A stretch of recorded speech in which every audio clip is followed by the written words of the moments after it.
to vet appointments or nominations by the president. And so, being colleagues notwithstanding. However, I just want to mention very quickly, Mr. Speaker, that I'm John Mbadi, as I've mentioned before, and as you rightly mentioned. I was born 53 years ago in a small village called Seka in Gwasi, Suba South constituency of Homa Bay County. I went to school, first Seka Primary School, 3 years. That's class 1 to 3, class 4 to 8, in another school called Ligongo Primary School. I'll not go into the details because we don't have time to talk about my childhood history. I then proceeded to Kokoro High School.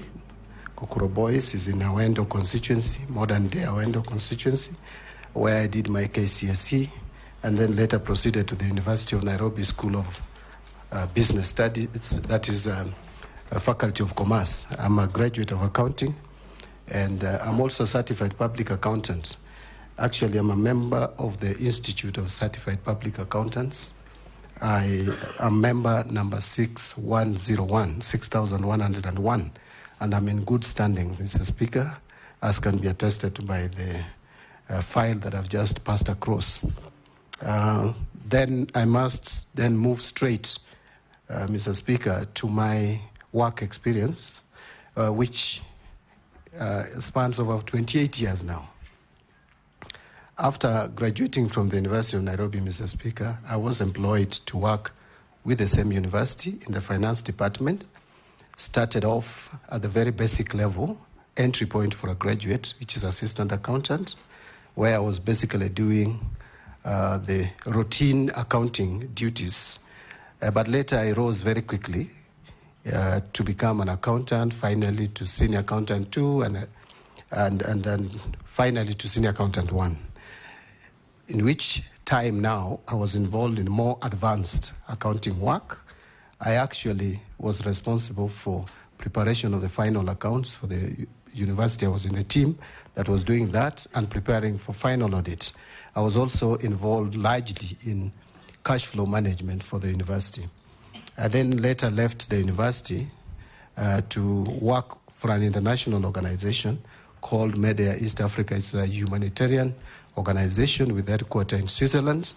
I was the regional finance director responsible for supervising the finance departments of the region, that is Uganda office, South Sudan office, Somali office, and the Kenya office. The budget for that organization, or the regional budget, which I was responsible for, was $8 million, which in the current foreign exchange rates could be about 1 billion plus.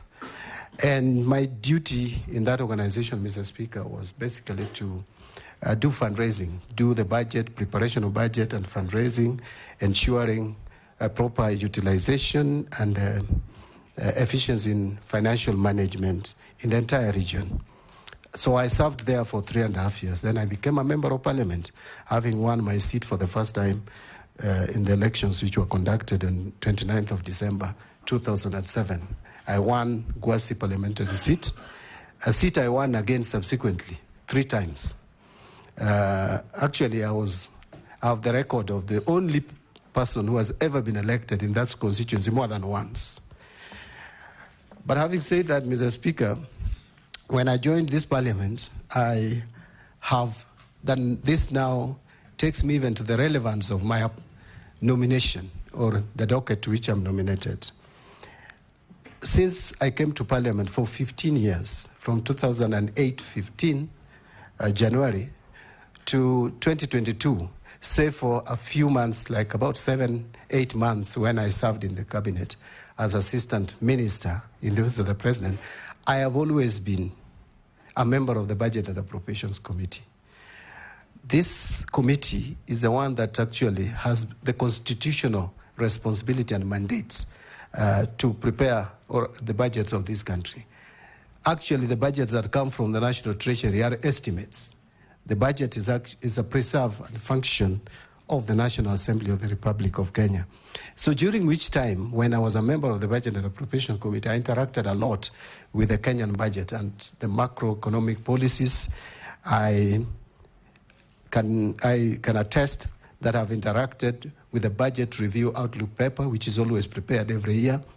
I am very comfortable with how to generate budget policy statements, budget estimates, finance bills, division of revenue bills, county allocation of revenue bill, generally budget process, and the debt management strategy paper. So, Mr. Speaker, I don't want to go into much details, but let me just mention for relevance that as Assistant Minister in the Office of the President, I was also involved in helping the Prime Minister. In the Office of the Prime Minister, sorry. I was Assistant Minister in the Office of the Prime Minister. And in that office, the responsibility of that office was basically to supervise and coordinate government functions in all ministries, departments, and state agencies, which is very much in line with what my role at the Treasury, if this committee proposes my approval to the National Assembly and finally approved and appointed. In that office, Mr. Speaker, you will recall that there was no minister. And you will also recall that at the time I was appointed, Mr. Speaker and honorable members, there was not even a deputy prime minister. Because remember, the former president, who was a deputy prime minister, had stepped aside because of the cases that he had at the ICC. And the current prime cabinet secretary, who was another deputy prime minister, had already, because of political differences, practically left office. So I was basically deputy or assistant prime minister during that period that I was there. And so I, by default, and I helped the prime minister in coordinating government functions. Now, quickly, because I think my time is almost up,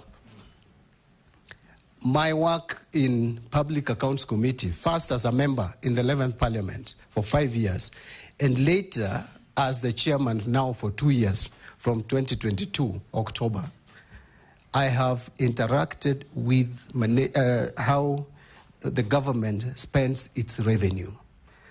So the government spend is something that now I understand very well. So if I'm given this opportunity, I can easily bring a difference in our financial management, because that is a big concern in this country at the moment. Mr. Speaker, I think I would leave it there, because if I went now to talk about my political life and chairing ODM for 10 years, and I think I would take all the time that's allocated for this.